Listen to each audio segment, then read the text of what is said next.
আচ্ছা, এটা ভেবে বলুন তো যে এমন কত মানুষ আছে যাদের আপনি সত্যিকারের বন্ধু বলে মানেন? একটা, দুটি, নাকি একটাও নয়? এর দুটি কারণ থাকতে পারে। এক, হয়তো আপনি বন্ধুত্ব তৈরি করতে চান, কিন্তু আপনার দ্বারা বন্ধুত্ব হয়ে ওঠে না, কারণ আপনি এতটা পছন্দের ব্যক্তি নন, অথবা আপনি এতটা বেশি সামাজিক নন। না হয় আপনি একজন স্মার্ট ব্যক্তি, অর্থাৎ আপনি চাইলেই অনেক বন্ধুত্ব তৈরি করতে পারেন, কিন্তু বেশি লোকেদের সঙ্গে মেলামেশা করতে, কথাবার্তা বলতে আপনার অন্তর থেকে ইচ্ছা করে না। যদি এমনটা হয় তাহলে এটাও হতে পারে যে আপনি অনেক বেশি বুদ্ধিমান, কিংবা হতে পারে আপনি একজন জিনিয়াস ব্যক্তি। লন্ডন স্কুল অফ ইকোনমিক্সের একজন প্রফেসর 15,000 লোকেদের হ্যাপিনেস লেভেলকে তাদের আইকিউ বা বুদ্ধিমত্তার সঙ্গে পরিমাপ করেছিলেন। ওই পরিমাপে দেখা যায় যে সাধারণ বুদ্ধিমত্তা সম্পন্ন লোকেরা বেশি খুশি অনুভব করছেন যখন তারা তাদের বন্ধু বান্ধবদের সঙ্গে সময় কাটাচ্ছেন, যেখানে উচ্চ বুদ্ধিমত্তা সম্পন্ন লোকেরা তখনই সবথেকে বেশি খুশি অনুভব করছেন যখন তারা একা থাকছেন। অনেক বেশি লোকেদের সামনে তারা খুশি বা পরিতৃপ্তি অনুভব করতে পারছেন না। আর এই জন্যই Nikola Tesla, sir Isaac Newton, Albert Einstein, Aryabhata এবং স্যার এপিজে আব্দুল কালামের মতো বুদ্ধিমান ব্যক্তিদের বেশি বন্ধু ছিল না। এই জন্য এক ব্যক্তি বলেছিলেন যে আপনি আমাকে আপনার বন্ধুদের দেখান, আমি আপনার বন্ধুদেরকে দেখে বলে দেব যে আপনার ভবিষ্যৎ কেমন হবে। আপনি যত বেশি বুদ্ধিমান লোকেদের সম্পর্কে জানবেন, ততই আপনি তাদের মধ্যে এই একটাই গুণ দেখতে পাবেন। কিন্তু এমনটা কেন? এর কারণ হলো, নাম্বার 1, এরা নকল বন্ধুদের চিনে ফেলতে পারে এবং তাদের থেকে দূরে সরে যায়। একটু বেশি বুদ্ধিমান ব্যক্তিদের মধ্যে এই গুণ থাকে। তারা খুব সহজে এটা জেনে ফেলে যে কে তাদের আসল সত্যিকারের বন্ধু আর কে শুধুমাত্র নিজের স্বার্থ সিদ্ধির জন্য তাদের বন্ধু হতে চায়। আর আসল সত্য হলো, একজন মানুষ তার সম্পূর্ণ জীবনকালে শুধুমাত্র 6টি লোকের সঙ্গে সত্যিকারের বন্ধুত্ব গড়ে তুলতে পারে। বাকি সমস্ত লোকেরা শুধুমাত্র নিজেদের স্বার্থ সিদ্ধির জন্য অথবা টাইম পাস করার জন্য বন্ধুত্ব করে। স্মার্ট ও বুদ্ধিমান লোকেরা তাদের অতিরিক্ত বুদ্ধিমত্তার জন্য আগেই এই সমস্ত নকল লোকেদেরকে চিনে তারা নিজেদের জীবন থেকে দূরে সরিয়ে দেয়, অথবা তাদের সঙ্গে বেশি মেলামেশা করে না। তারা বেশি সংখ্যক বন্ধুত্বের বদলে কম কিন্তু সত্যিকারের বন্ধুদের ওপর বেশি ফোকাস করে। এই জন্য স্মার্ট লোকেদের জীবনে হাতে গোনা কয়েকটি মাত্র বন্ধু থাকে যাদেরকে তারা নিজের সত্যিকারের বন্ধু বলে মানে। বাকি ওই সমস্ত লোকেরা যারা তাদের জীবনে কোনো ভ্যালু অ্যাড করে না, তারা তাদের সঙ্গে থেকে নিজেদের সময় এবং এনার্জি বরবাদ করে না। কারণ নাম্বার 2, অনুরূপ মানসিকতার অভাব। লোকেদের সঙ্গে বন্ধুত্বের শুরু একটা সাধারণ স্বার্থ, চিন্তাভাবনা ও অভিজ্ঞতার ভিত্তিতে হয়ে থাকে। এই জন্য স্কুলের আলাদা বন্ধু হয়ে থাকে, ঘরের আলাদা বন্ধু, খেলাধুলা করতে থাকা বন্ধু আলাদা, এবং একসঙ্গে ঘোরাফেরা করতে থাকা বন্ধু আলাদা হয়ে থাকে। বন্ধুত্ব ওই সমস্ত লোকেদের মধ্যে হয় যাদের মানসিকতা প্রায় একই, অর্থাৎ অনুরূপ হয়ে থাকে। অনেক বেশি বুদ্ধিমত্তা সম্পন্ন লোকেদের মানসিকতা আশেপাশের লোকেদের থেকে অনেকটা আলাদা হয়ে থাকে। সাধারণ লোকেরা যে সমস্ত কথাবার্তা বলে বা যেখানে ব্যস্ত থাকে, বুদ্ধিমান লোকেরা ওই সমস্ত লোকেদের কথাবার্তার সঙ্গে নিজেকে মানিয়ে নিতে পারে না।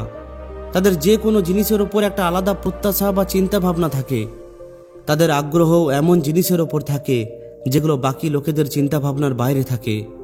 বুদ্ধিমান ব্যক্তিরা সবসময় হয় তাদের মতো কিংবা তাদের থেকে বেশি বুদ্ধিমান ব্যক্তিদের সঙ্গে সময় কাটাতে পছন্দ করেন। সাধারণ চিন্তাভাবনা করা লোকেদের সঙ্গে তাদের চিন্তাভাবনা মিল খায় না। এই জন্য বুদ্ধিমান লোকেরা নিজেদের জীবনে অনেক বেশি বন্ধুত্ব করতে পারে না। কারণ নাম্বার 3, কোনো কিছু হারিয়ে ফেলার ভয়।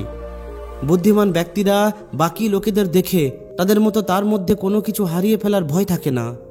তার বন্ধুরা কোথায় বেড়াতে যাচ্ছে, কার সঙ্গে সম্পর্কে জড়াচ্ছে, কি খাবার খাচ্ছে, কি ধরনের পোশাক পরছে, কি ধরনের টেকনোলজি ব্যবহার করছে, বুদ্ধিমান লোকেরা এই ধরনের জিনিসকে চিন্তা ভাবনা করতে পছন্দ করে না। বুদ্ধিমান লোকেরা নিজেদের মধ্যে এত বেশি সন্তুষ্ট থাকে যে তাদের মধ্যে বাকি লোকেদের দেখে তাদের মতো কোনো কিছু পাওয়ার ইচ্ছা থাকে না। একদিকে বলা চলে যে বুদ্ধিমান লোকেরা নিজেদের লক্ষ্য এবং নিজেদের স্বপ্নের উপর খুবই গম্ভীর থাকে। বাকি লোকেরা কি করছে তাতে এদের মধ্যে কিছুই যায় আসে না, তাতে সেটা যতই ভালো হোক না কেন। তারা শুধুমাত্র নিজেদের চিন্তা ভাবনা ও উদ্দেশ্যকে সবথেকে বেশি গুরুত্ব দেয়।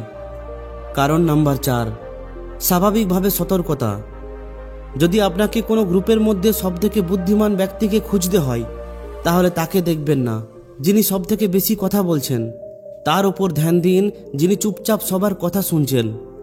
অনেক বেশি বুদ্ধিমান লোকেরা প্রাকৃতিকভাবে খুবই শান্ত হয়ে থাকেন। তারা নিজেদের পরিবেশের লোকেদের সঙ্গে বেশি কথাবার্তা বলার বদলে তাদের অনেক বেশি পর্যবেক্ষণ করেন। আর এটা একটা ধ্রুব সত্য যে কেউ এটা পছন্দ করে না যে কেউ তাকে পর্যবেক্ষণ করুক। এতে লোকেদের এমনটা মনে হয় যেন সে তাকে বিচার করছে, কিন্তু আসলে এমনটা হয় না। বুদ্ধিমান লোকেদের মধ্যে জ্ঞান অর্জন একটা প্রাকৃতিক ইচ্ছা হয়ে থাকে। এই কারণে এরা লোকেদের সঙ্গে নিজের মনের কথা শেয়ার করতে কিংবা নিজের ধারণাকে ব্যক্ত করতে সমস্যা হয়। এদের কাছে বলার এমন কিছু থাকে না যেগুলো বাকি লোকেদের আকর্ষণীয় বলে মনে হয়। এই জন্য এরা বলে কম কিন্তু শোনে অনেক বেশি। কারণ নাম্বার 5, এরা একদমই নাটক পছন্দ করে না। বুদ্ধিমান লোকেরা কখনোই মূল্যহীন তর্ক বা নাটক করতে পছন্দ করে না, কারণ তাদের জীবন ইতিমধ্যেই এতটা ব্যস্ত থাকে, তাদের মস্তিষ্ক সৃজনশীল কাজকর্মে এতটা ব্যস্ত থাকে যে লোকেদের সঙ্গে ছোট ছোট ব্যাপারে তর্ক করা তাদের মধ্যে অনেক বেশি মানসিক চিন্তার সৃষ্টি করে, যার থেকে বুদ্ধিমান লোকেরা সবসময় দূরে থাকে। আর আপনার জীবনের লোক যত কম থাকবে ততই নানান নাটক কম হবে। একবার এক সংস্থা প্রায় 15,000 লোকেদের উপর একটি স্টাডি করেন। সেখানে এটা দেখা যায় যে সমস্ত লোকেরা তাদের জীবনে সবথেকে খুশি তারা অনেক কম জনঘনত্বযুক্ত জায়গায় বসবাস করেন, আর তাদের বুদ্ধিমত্তা ওই সমস্ত লোকেদের থেকে অনেক বেশি যারা অনেক বড় শহরে থাকেন। কারণ নাম্বার 6, একাকিত্ব।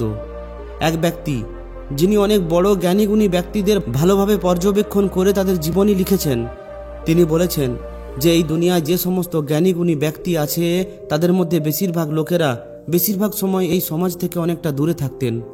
তারা একাকিত্বের জীবন কাটাতে বেশি পছন্দ করতেন। এমনকি কিছু মানুষ এমনও আছেন যারা মাসের পর মাস বাইরের কোনো মানুষের সঙ্গে কথা না বলেই কাটিয়ে দিতেন। কিন্তু এর অর্থ একদমই এটা নয় যে তারা নিজেদেরকে একা ভাবতেন। এর বদলে তারা নিজেরাই নিজেদেরকে আলাদা করে নিতেন, একা করে নিতেন। কারণ নাম্বার 7, বুঝতে অসুবিধা। ইন্টেলিজেন্ট কিংবা বুদ্ধিমান ব্যক্তি, এটা শুনতে খুবই ভালো লাগে, কিন্তু অনেক বেশি বুদ্ধিমত্তার সামনে কিছু সমস্যাও আসে। বেশিরভাগ সময় বুদ্ধিমান ব্যক্তিদের কেউই বুঝতে পারে না।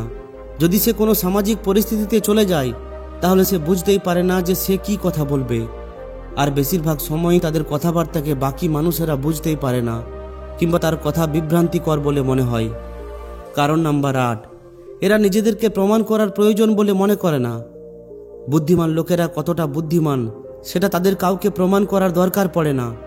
একদিকে যারা নিজেদের বন্ধুত্বের সম্পর্ককে ভালো হিসাবে প্রমাণ করার জন্য নিজেকে খুব ভালোভাবে উপস্থাপনা করে, নিজের সমস্ত কৃতিত্বকে সবার সামনে তুলে ধরে, লোকেদের সামনে নিজের ভালো দিকটা তুলে ধরে, কিন্তু অপরদিকে বুদ্ধিমান ব্যক্তিরা জানে যে তারা বাকিদের থেকে কত বেশি সুদক্ষ। তারা সম্পূর্ণ আত্মনির্ভরশীল এবং নিজের জীবনের ছোট ছোট জিনিসের জন্য তারা খুবই খুশি। তাই তারা নিজেদের মধ্যে অনেক আনন্দে থাকেন। তাদের নিজেদেরকে প্রমাণ করার জন্য অন্য কারোর উপর নির্ভর হতে হয় না। এবং কারণ নাম্বার 9, ব্যক্তিগত লক্ষ্যে ফোকাস। সাধারণ মানুষেরা এই সমাজে নিজেদের সম্মানকে বাঁচাতে থাকে। যদি কেউ তার প্রশংসা করে তাহলে সে খুশিতে ভরে ওঠে। তাদের সম্পূর্ণ জীবন লোকেদের নিজেদেরকে প্রমাণ করতেই কেটে যায়, যেখানে বুদ্ধিমান ব্যক্তিদের চালনা করে নিজেদের উদ্দেশ্য এবং উচ্চাকাঙ্ক্ষা। তারা একটুক্ষণের খুশি থেকে অনেক দূরে থাকে এবং দীর্ঘমেয়াদী লক্ষ্যের উপর ফোকাস করে। এইসব এরা দুনিয়াকে কোনো কিছু প্রমাণ করার জন্য নয়, আর কোনো প্রশংসা বা মেডেলের জন্য নয়। এরা এই সমস্ত কিছু করে শুধুমাত্র নিজের জন্য। এটাকে আপনি স্বার্থপরও বলতে পারেন, কিন্তু নিজের লক্ষ্য অর্জন করার জন্য স্বার্থপর হওয়াও কোনো খারাপ কিছু নয়। এই জন্য এরা নিজেদের লক্ষ্যকে অর্জন করার জন্য নানান সামাজিক কার্যকলাপ ত্যাগ করে দেয়। আর সত্যি বলতে এদের কাছে এতটা সময় থাকে না যে এরা বন্ধু বান্ধবদের সঙ্গে আনন্দ করবে। তো বন্ধুরা, যদি ভিডিওটি ভালো লাগে তাহলে অবশ্যই একটি লাইক ও শেয়ার করে দিন। আর যদি এই ধরনের শিক্ষামূলক ভিডিও আরও পেতে চান তাহলে আমাদের এই চ্যানেলটিকে অবশ্যই সাবস্ক্রাইব করে নিন। ধন্যবাদ।